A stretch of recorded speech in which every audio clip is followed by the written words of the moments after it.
Saudara, Anda masih menyaksikan Kompas Pagi bersama saya, Rahma Piliang. Kejaksaan Agung menetapkan bos PT Sritex periode 2018-2023 Iwan Setiawan Lukminto sebagai tersangka kasus korupsi pemberian fasilitas kredit perbankan. Iwan ditetapkan sebagai tersangka usai ditemukan alat bukti yang cukup pada kasus korupsi ini. Dalam kasus ini, PT Sritex menerima fasilitas kredit dari 4 bank plat merah, yaitu Bank DKI, Bank Jawa Barat, Bank Jateng, dan Bank Sindikasi yang terdiri dari BRI, BNI, dan LPEI. Bank tersebut memberikan kredit dengan total hampir 3,6 triliun rupiah.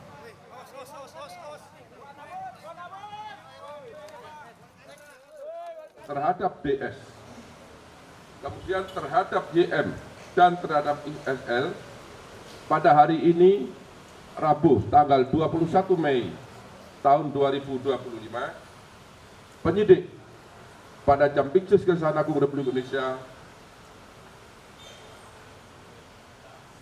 menetapkan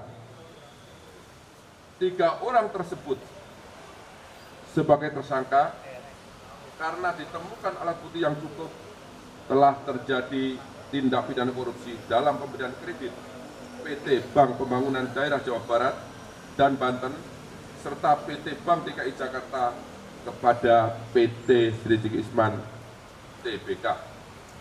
3 tersangka mulai malam ini dilakukan penahanan untuk 20 hari ke depan.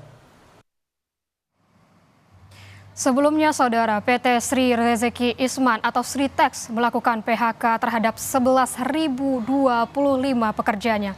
PHK terbanyak terjadi pada Februari 2025 sebanyak 9.604 pekerja dan 1.081 pekerja di Januari 2025 serta 340 pekerja pada Agustus 2024. Keputusan PHK massal ini terjadi usai Pengadilan Niaga Semarang, Jawa Tengah mengabulkan permohonan pilot penggugat pada Oktober 2024.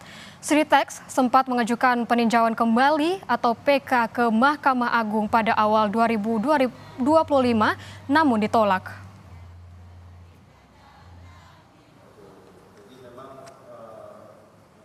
Sebelumnya, Komisaris Utama Sritex Iwan Setiawan Lukminto sempat menjadi sorotan terkait dengan penyelesaian pilot di Sritex.